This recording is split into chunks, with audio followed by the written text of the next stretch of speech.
Hi, everybody. This is Kim and Jen, and we're going to answer your questions. That's simple.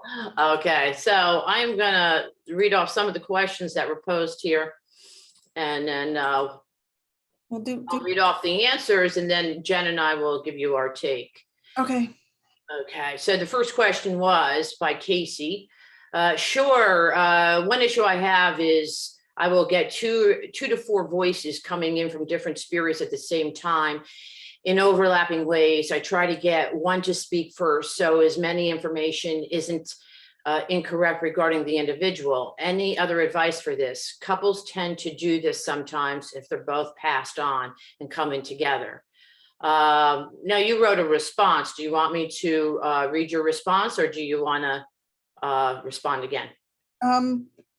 No, you can read it or I can read it. I mean, it's already. Okay. It says, it is in the awareness, the focus. Sometimes it's appropriate to have two there at the same time. They know each other or are significant together in some way. Others, it is a practice in what we hear more than getting the spirit to speak. Consider yourself in a crowded area. You have just gone to the theater and you have been separated from your group. There are more than 100 people in a small space, and yet you are able to pick out the voice of your friend, spouse, child. You are aware. You are on the heightened alert for a particular stream of energy, and you follow it. Start with how you are feeling. Start with the one you are most aware of. And then the practice comes staying in that stream of awareness and not paying attention to the other voices right away. Well, that was really good, Jen. That was good. You have anything to add? Really add that would be that profound, but do you have anything to add to that one? Oh, I know recently, just from my own experience, there's things like that shift. So, at one time I was like, oh, I'm really good, just get one, or I've heard some people, their analogy is like envisioning a line and they take a number, please, take a number, please. And then you do that. So I think it's whatever we can envision for ourselves, because this idea that they're all talking to us at once, they're already there all at once, all the time anyway. Right. So right. It's, it's up to us, I guess. Yeah, it's up to us to learn that focus, or to practice the focus. The other thing I thought of after that was to practice that in real time. It'd be like to take a walk. So when I was studying with Anne Gaiman, she would take us on these walks just around town or through the woods. And it was to be aware of the tiniest things, and to focus on that instead of the big picture. So all of a sudden you're seeing little dew on the leaves, or you would recognize a particular color, or that you didn't recognize before, or you recognize the critters that were in the leaves that are the same color that you would have never before, because you decided to be that aware of the individual things that were happening instead of the whole. So that was her idea of training in real time for that, instead of waiting until you feel overwhelmed in a contact. Yeah, I like that. So I'm going to tag on to what you said with the theater analogy. So next time you're in a coffee shop, next time you're in a mall, next time you're in a store, crowded store, there's always one voice that kind of stands out to you, like, so if you're at a cosmetic counter or at the coffee counter and there's a bunch of employees, focus in on one person's voice. It's kind of like what you said before, but and again, it kind of brings it to the real time. So it is a practice, and focus exercising as well, because you had talked about focusing. And so Degenerate Havoc has a great exercise of counting back by threes from 1,000. That's one. Or memorizing license plates numbers, that just gives you a focus. She always suggests that if you have a full-time job, if you have a job, don't quit.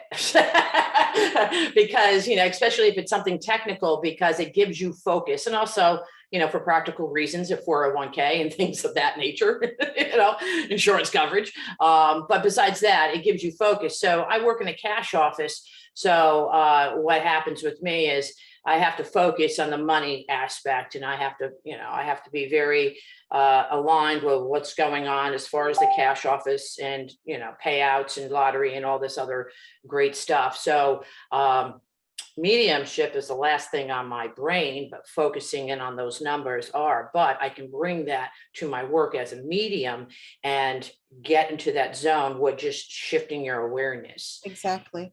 Yeah. And another thing is what I do, because what you said is really good. I never really thought about that.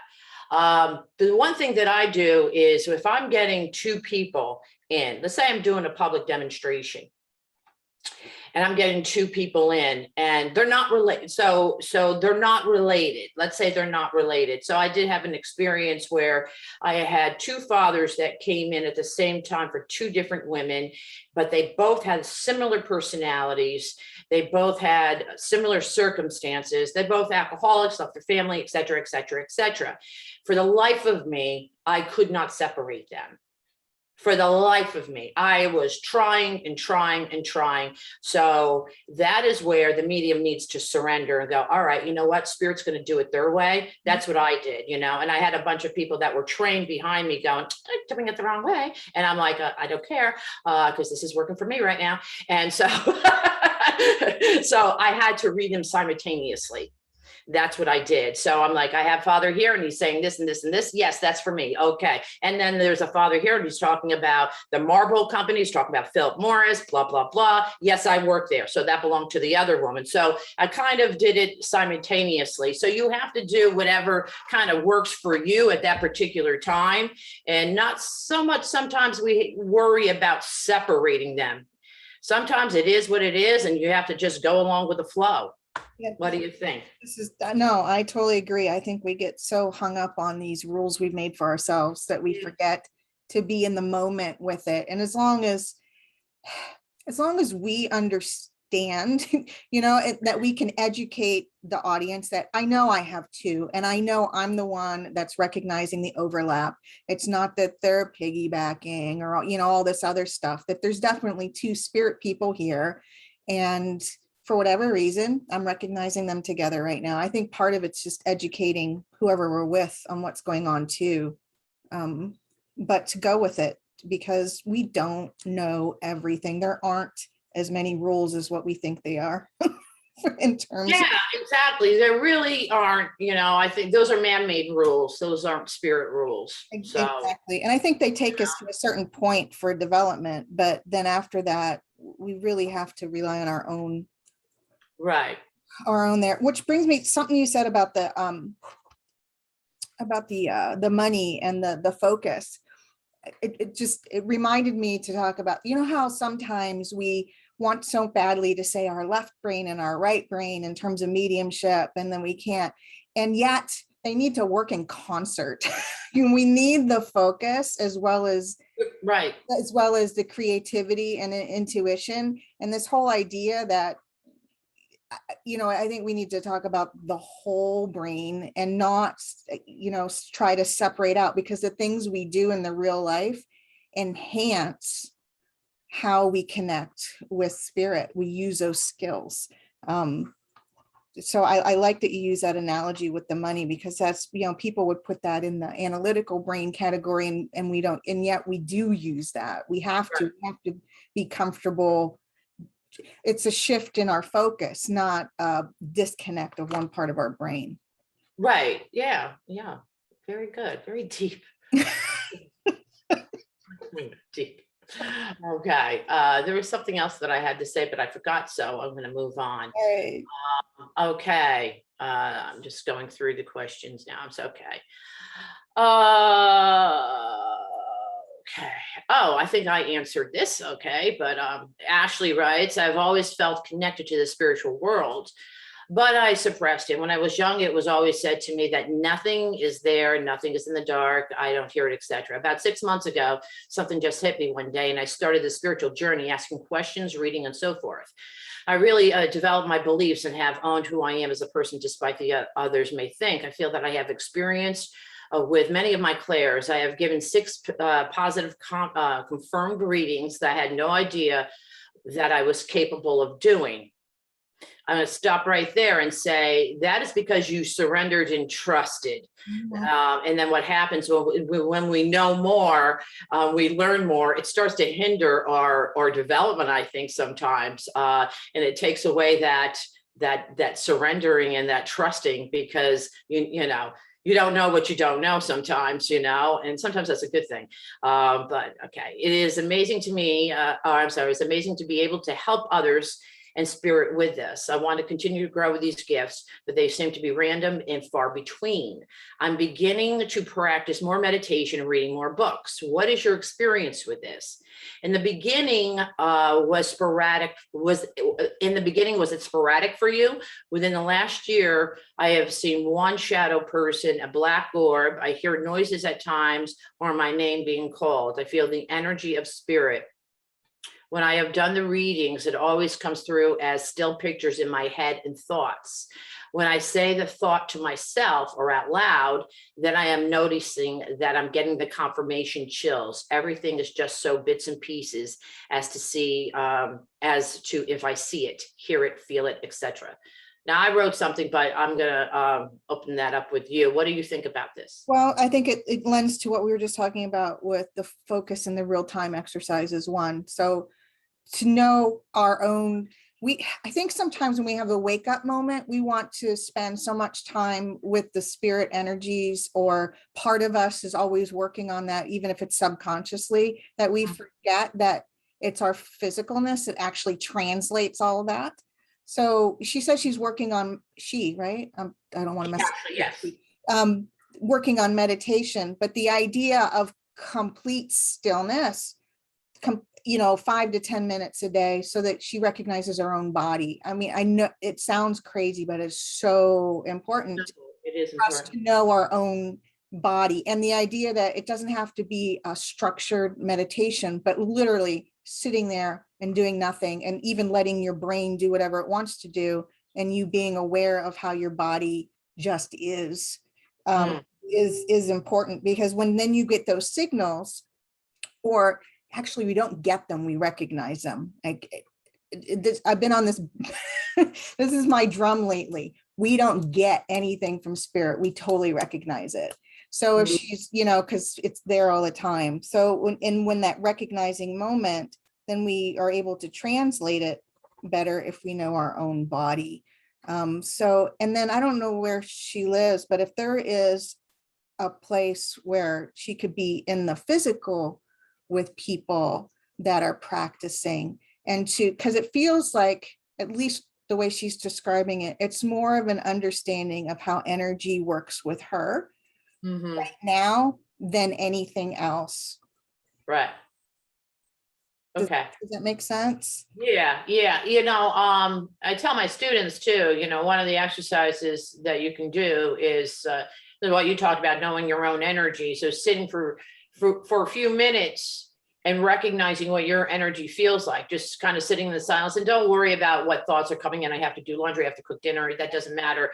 It's just having your awareness of what your body feels like. Mine usually is very erratic, or just very like staticky or whatnot. And then sitting with that for a little bit, and then asking spirit or the powers that be to come forward to you, and feeling what that energy feels like. And it's going to be a very subtle feel, and the shift is going to feel slower, or it's going to feel like, all right, I'm not really feeling anything, but you are, and it just takes practice doing that, just, a few minutes a day, just doing that, just to recognize, like you said, what your own energy feels like.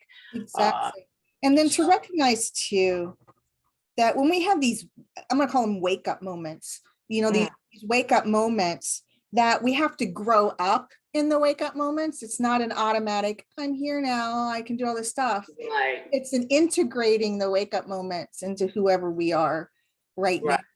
And to let, so that, if we're going to use the spiritualist terms, that would be the unfoldment part, to let that flow the way it needs, as well as the reading and the studying. And if somebody starts reading to not to not go internet hopping with your reading, to allow your intuition to find what you need to be with and be with it, and then shift. Because I know so many people have this wake up moment and they do all this internet search and they get themselves so confused Yeah.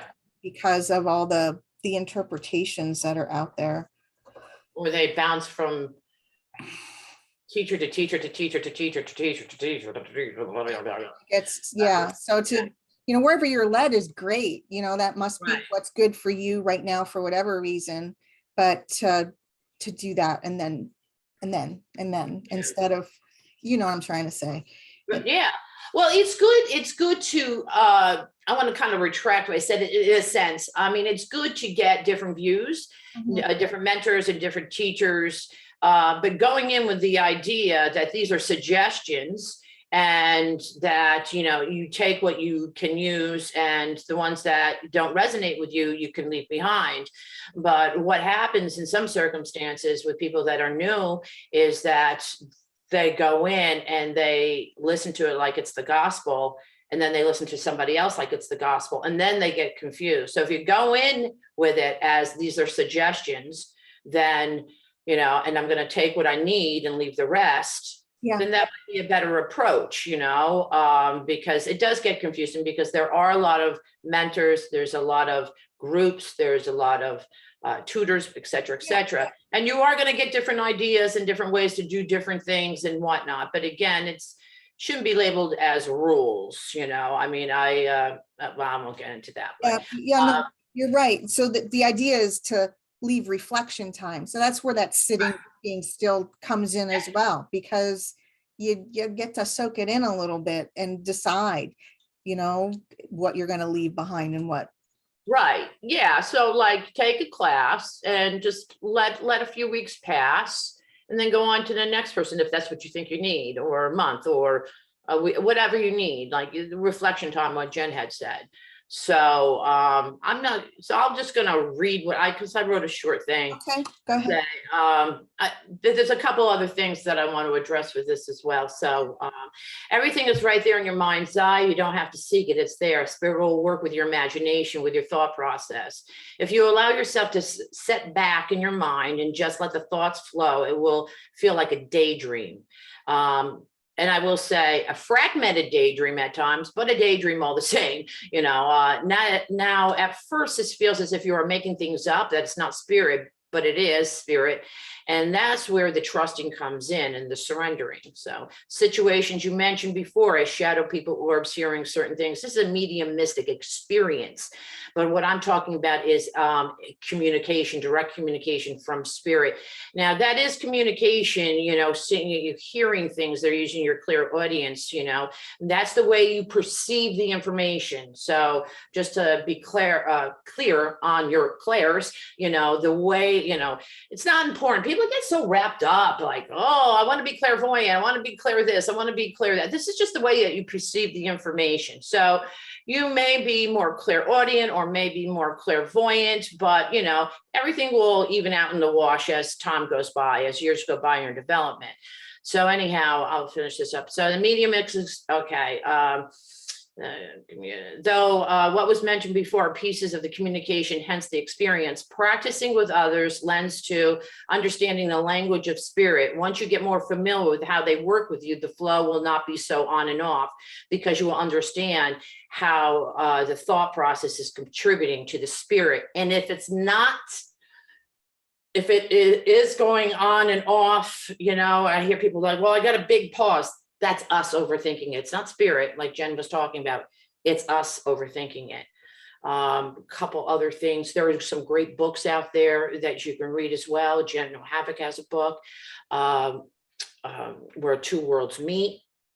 John Holland's Spirit Whisper is a really good one for people starting out. Awesome. That's that. Gordon Smith. He has some really great books. It's awesome. Yeah. Awesome, awesome, awesome. So there's that. There's another guy, I don't follow him so much. He calls himself the psychic lawyer, Mark Anthony. Um, but his book is really kind of interesting. If you just look up Mark Anthony, the psychic lawyer, you'll see his books. I forget what the name of the book is, to be honest with you, but it kind of goes through of how the mechanics of mediumship, how it works in your brain, so to speak. So that's an interesting read in itself. So yeah, there's a bunch of different things. There is something else, again, there is something else that I want. Oh, and you're big on this, Jen, self-development. So when we go into, for that. what's that, huh? It's an excellent book that was written by Ellen Ratner and Anne Gaiman. And self-empowerment. It's got a brown cover. And they went through the history of our spiritualism, right? But it's not just spiritualist teachers, it's the new thought teachers, and they bring in how we can use those exercises that have been laid out, for hundreds of years, in terms of focus, in terms of our mind, and types of meditation and healing. And they work all the way up to the formation of sitting in circles and such. Now, it's beautiful because they take the old text and they do some fleshing out of it, because when you read Old English, sometimes it's a little right. But I use that book as a backdrop anytime I do the self-development type workshop. So if somebody's more into reading the source material, that is excellent. It's an excellent book for that. Okay, great. Yeah, and I just also want to add on to that, if you're stepping into mediumship, but you have other things, other baggage in your life, such as you're going through a divorce, your 25-year-old son comes home and says that he's a drug addict. You have a drinking problem. You have a drug addiction. You have a problem with jealousy.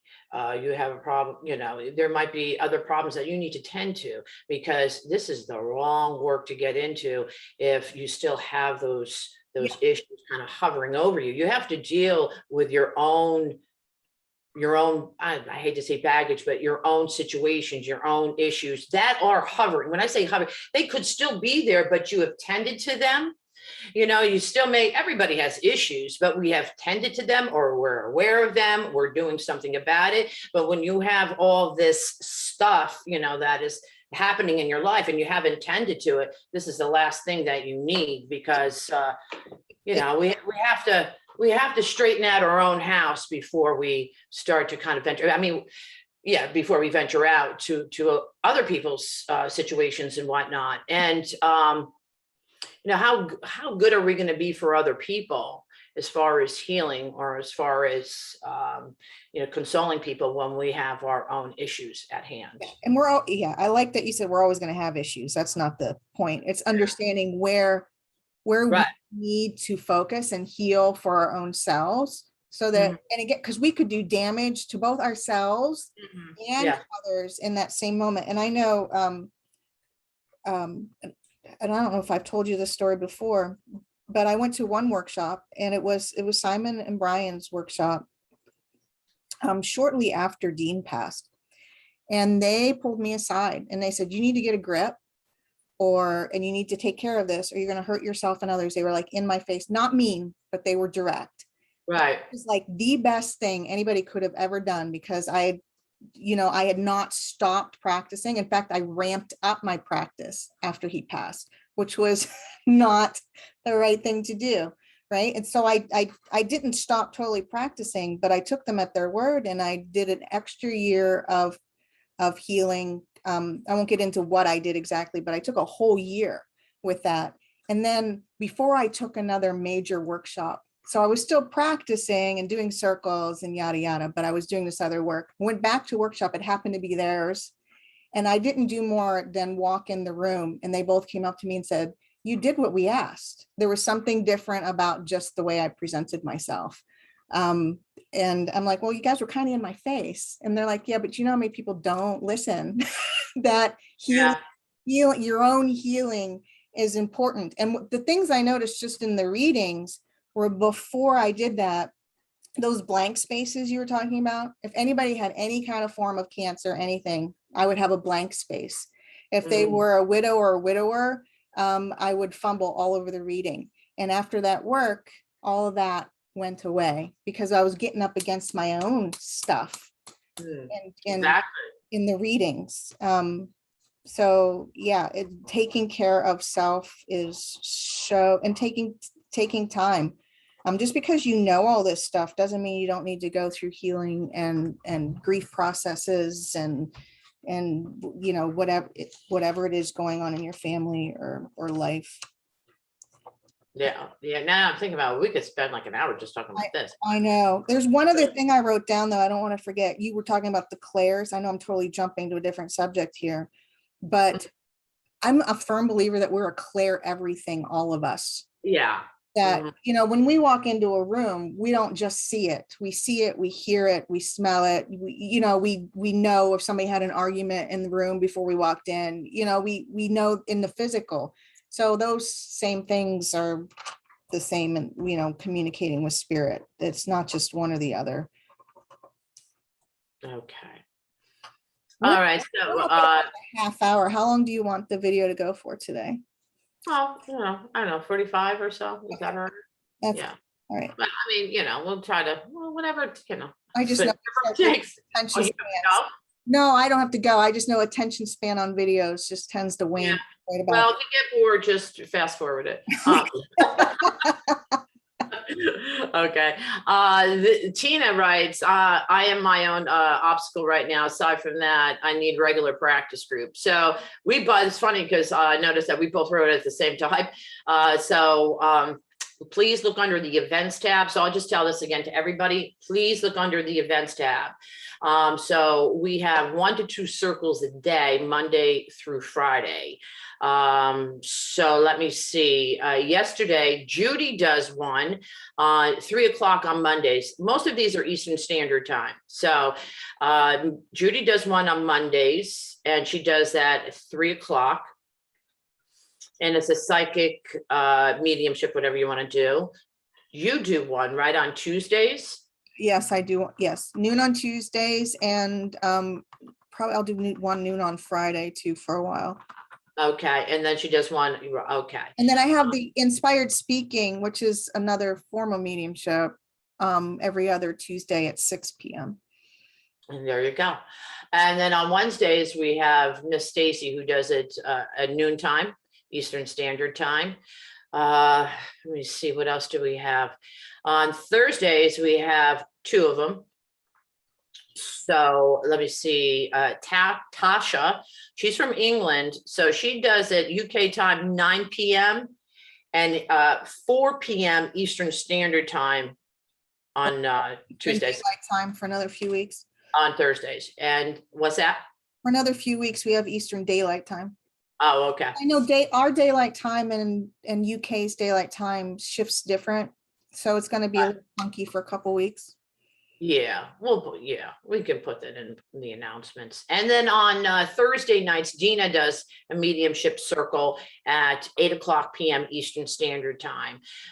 So you're going to be doing one on Fridays. Then I do one, but I'll do one maybe I'll do one on Wednesdays. It depends. Mine, I always just kind of throw together. So just look under the events tab. and I think Leona wanted to start to do one also on Sundays. Sunday, and I think Celeste and her will take turns on Sundays. Okay. Also, I know that I'm having, she hasn't started it yet, but Luann Beecher, she said that she would do one, but she's busy right now. I think she's moving and whatnot. So I think she's going to do one on maybe Monday nights or something along that lines. Okay. Okay. Okay. So CJ says, here's mine, short and sweet. I can't connect anymore. And I put, yes, you can. You're just thinking too much. Get out of your own way. That was short and sweet. Ow.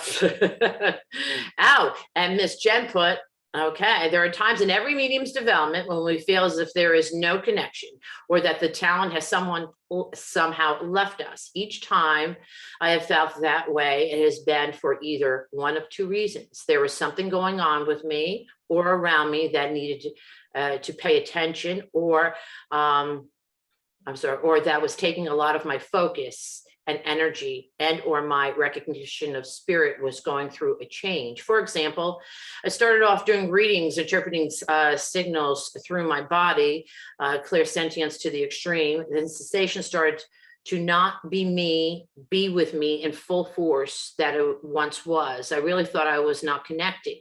I was told that I wasn't trying hard enough. Actually, my awareness started to shift to more senses, to recognizing that I didn't need a jolt of energy to specific parts of my body to know what the evidence was. I learned that communication and interpretation could and often can be much more subtle. The shift of awareness has happened several times. Take a breath, be you. You're already connecting. You have a soul. There is no way for you not to be connected. How are you recognizing your connection today? Okay. You want to elaborate, or I think you did, but you want to add? No, the idea is that we put so much pressure on ourselves, or when things start to shift. So I don't know how so many of the, I'll just say new practicers, they talk about a tingle in their body or getting goosebumps or feeling warm or something when they know they're getting it right or they're connected. And then they have a moment where that's not there and they think they're doing it all wrong. And yet, you know what? They just don't need that signal anymore. They've been practicing enough. Because all of that's extra, and it's time to start, like I said, to pay attention to all our other senses, because we're a clear everything. You can't lose it, but there's no way to lose your connection to spirit. Okay, let me see. Oh, okay. I will address this, but sometimes I will say before I say this, sometimes we have to look at the practical side of things. So Zaya, I hope I'm saying that, struggled with weight. There's a reason I'm bringing this up. Okay. Doing this work puts weight on me. My stomach starts to swell sometimes when I'm doing this work. Any insights? When I started this work, I put a little bit of weight on as well. I thought it was this work. I didn't know what it was, In actuality, reality is, and I didn't know it, I was going through menopause. Now, I went through menopause early. I went through it in my late 30s, early 40s. So I was done probably by 40, 43, 44, 40, something like that, God knows with menopause. But so sometimes we have to look at what's going on with your hormones, what's going on with your own body. So sometimes we have to look at that. Yeah. So. And in everything. So the more we practice, the more the word is sensitize ourselves, but really it's where we get to be more aware of our bodies and what's really good for it and what isn't. So I know, I've been on a journey of different foods that I just don't go near anymore. And here it's always been a problem. I just became more aware of it doing this work, because then all of a sudden, you're more aware of everything. Your intuition is heightened and you can figure those things out more. I don't know that, a lot of the physical things that get attributed to the mediumship world is really us and something going on, in, like you said, practical. There's something practical. Yeah. I mean, it's easy, when I was going through that, I'm thinking, oh my God, it must be the work that I'm doing, because I would eat, I would diet and exercise the way that I did when I was 20s and 30s. And, I'd be able to drop the weight 10 pounds like that. Whereas now it would take me a month and a half to lose like 2 pounds. And now it takes me a year to lose, but you know what I'm saying? But and then I'm like, oh, going through menopause. Oh, that's just what happened. Everything is slowing down. So, so there was that. Okay, so on to the next. I've always been psychic since my first memories. After doing psychic reads for a while, I started to have messages come in from people's loved ones without them coming to connect with someone. In the shamanic world, I came to know that I am a soul connector. I innately know I am supposed to learn the mediumship world more. I don't know the full content of what that means yet, but I know that there is where I am now. I've come to know the psychic world well and realize psychic and medium worlds are similar, but also different too. Do you blend psychic and medium readings together, or do you do them separately? And how do you recommend connecting them together? And any insight on any differences between the two that help you in you learning? Thanks. Okay, so the first thing I want to say is that book I already mentioned, Spirit Whisperer, is great because John Holland started as nothing but psychic and then recognized his mediumistic abilities. And that book talks about that journey. So that might be of help. The other thing, I love the question to blend the psychic and the mediumship, because I want to get this right. If we walk into a reading and recognize that it is for healing, I'm talking about individual readings, not platform. And we recognize that it is for healing, and we connect to that, all that is, with that intention first. If for healing, we need to address something that is in their heart or soul centered before we can even get to the spirit people, then that is perfectly okay. Because I don't know that we can really, we want so badly, again, with those rules, to put psychic in this little column and mediumship in this little column over here, and forget that there's a continuum. Then in the middle, we have the person's soul, which is also a spirit, you know, and there's that middle place where it all kind of blends together. Now, in that though, if that's the way we're going to approach things, the practice then becomes for the medium to know where the stream is coming from, so we don't attribute a message to grandma when it has nothing freaking to do with grandma. That's where the evidence comes in, you know. But I say this because this becomes really apparent, at least for me, when dealing with clients that have zero background in any of this, especially those that, at least for me, that are of a different culture or maybe in a different country that I'm doing readings for, because the understanding of the mediumship is different anyway. And there's something about that to not force the evidential mediumship paradigm down their throat, that this is the way it has to be, because that's not their experience anyway. And if we're truly in that mode of healing, we can reflect back exactly what's needed in the reading of the moment with the soul reflection and the spirit communicators, and have both of those present in the same reading. It becomes in the language then, whether you're recognizing it or whether it was grandma and you have all this evidence that grandma is actually there. Am I making sense? Yeah.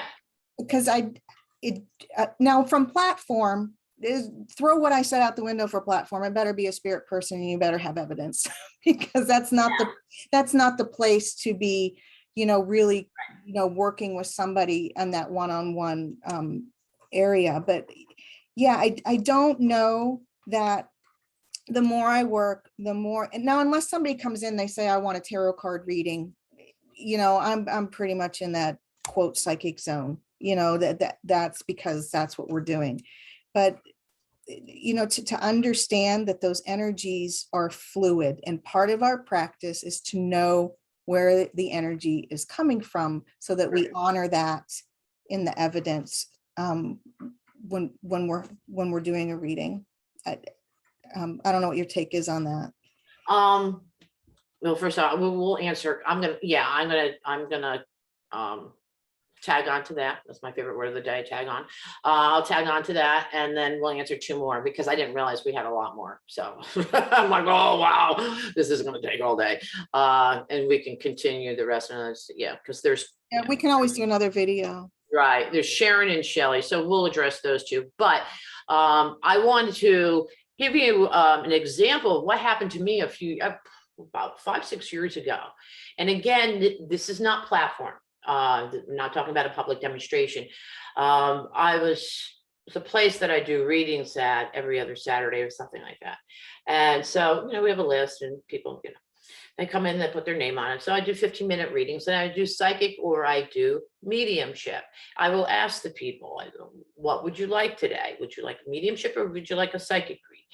And most of the time, I can go with what they want, but there are some times where I'll go, I'm just not feeling it for you as far as the spirit world is concerned.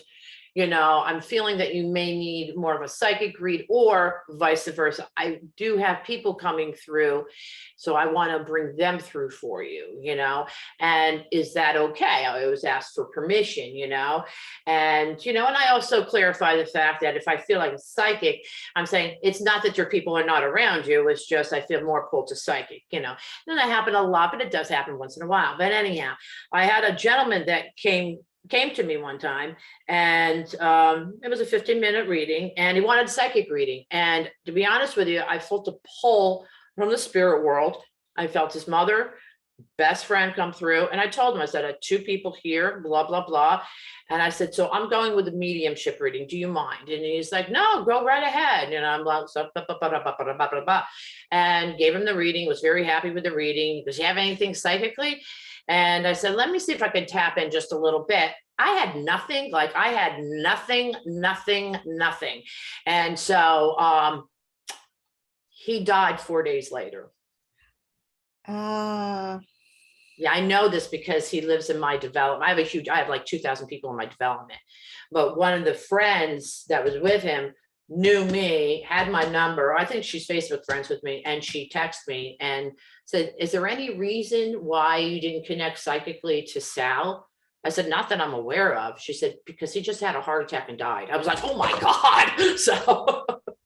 So then there's that as well. Isn't that something? Sometimes the spirit world protects us. Yeah, or protects people, both of us, yeah, and it's what's needed for healing in the moment. It's I mean, how good would that have been done for him if I blurted that out or danced around that issue? It wouldn't have done him any good whatsoever. 4 days to live, for God's sake. But he didn't know that. I didn't know that. And that's good you didn't. It's good I didn't know. Okay, so this is a short one, but hi, this is from Sharon. I'm hoping to find like-minded people in my area to get together and create a practice circle in San Diego, California. What is the best way to do this? I've gone to a few spiritualist churches, but they don't have anything like this at the moment. Ideas welcome, thanks. Well, it's going to be hard now in any area in the world, not just the country, not just California, not the East Coast, anywhere. But I think they're opening things up a little slowly but surely. Best way also is Zoom. And again, we have a bunch of events. We have a bunch of practice circles. Even get together with some friends also, some medium friends. But I did put on here the way I found it when I started, because there was no Facebook when I started, right? But there was Meetup. I don't know how that was possible. There was Meetup. So I went on a Meetup and I looked up in my area. If you're not familiar with Meetup, it's meetup.com. And you can do anything on Meetup. If you want to hike, if you want to play gym rummy or whatever you want to do, learn to crochet, there's groups that get together and do that, right? I went to a chanting group, which was really, really cool. You meet new people that way, et cetera, et cetera. Now, they may not be so much now because of the epidemic, but I learned, I'm sorry, my phone's ringing. It's probably my sister that wants to give me some good family dirt or something. But, I went on Meetup and I typed in psychic, mediumship development, spiritual development, anything, and that's how I started to find groups and kind of expanded from there.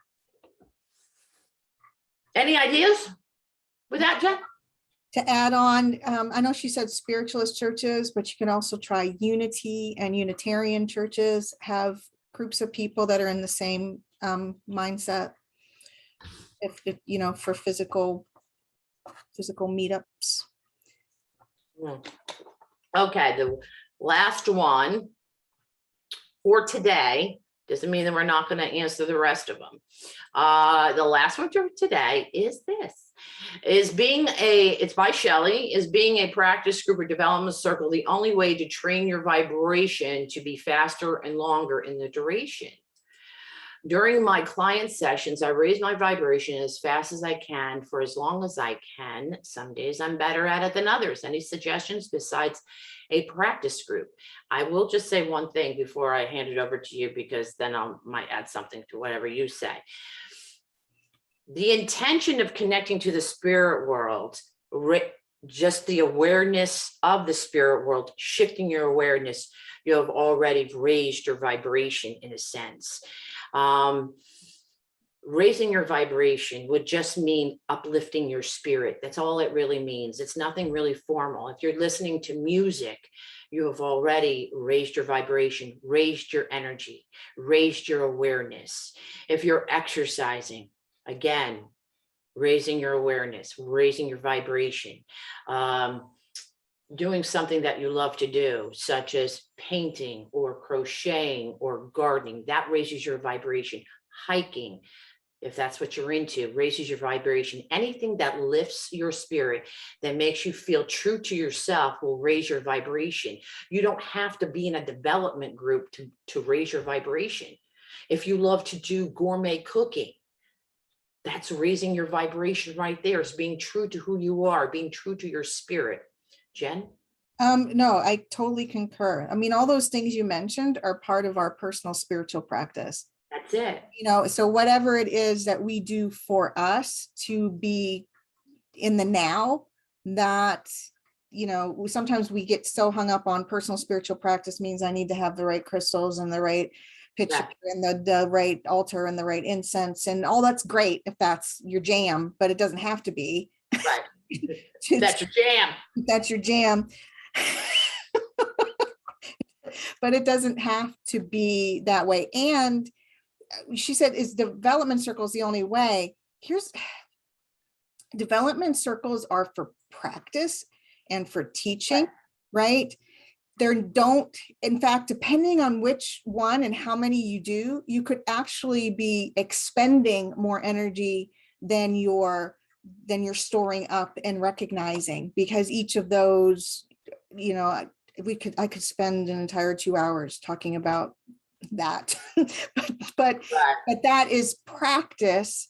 It's not. Now, if you had we'll call it a spirit circle in your own town, in your own place, or even online, where you're sitting together, being quiet or listening to music or chanting, that would do more to fuel your own energy reserves than a practice circle. A practice circle, I really feel like you're expending, you're using, you're working, you're not doing that storing. But yeah, things you said, yoga, qigong, walking, hiking, your favorite hobby, painting, music.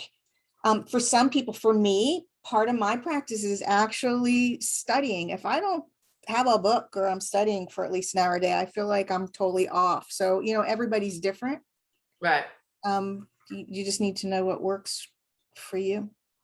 And if you wanted to, like formally raise your vibration, I don't feel it's real necessary before reading to like do a formal, let me raise my vibration. It's basically just kind of shifting my awareness. But what I do is I will take a few seconds. When I say a few seconds, probably 5 minutes or so, just to clear my own mind, shifting my awareness to the spirit world. And I might say a little prayer or something, it might be the Our Father, or I do a little chanting before that, or, with the mala beads. But when I say a couple minutes, if that's what you want to do, there's times where, like I had talked about before, where I'm doing reading after reading after reading at this one venue. I don't have time to do that. So it's just saying, please come forward. Could you please? Hello? Are you there? That kind of thing. And I do feel that, it's just expanding your energy outwards, and it's just the idea of that. You don't have to really kind of go, oh, okay, now I'm expanding energy and it's all around me. And it's a green glowy light around me and the gold is wrapping its, well, you don't have to do that. I mean, if that's what you want to do, that's fine. Rituals are great, but I really feel like the rituals Yeah, we choose or they're we not create for needed. ourselves are more apt or they're better used not in the reading setting or not right before. They're the things Right. we do all the time that sustain us. Okay, so that's it because we've gone close to an hour. So we would be here forever if we answered all these questions. But people that are viewing this, if you want to put your question down here, is the post that I have with the oranges on it. I'll probably boost it, bump it up a little bit so you can put more on there and people see this. But please feel free to write a question on here. And we have a lot more to answer, but not today. Great. Thanks, Kim. Thanks, Jen. Bye. Bye.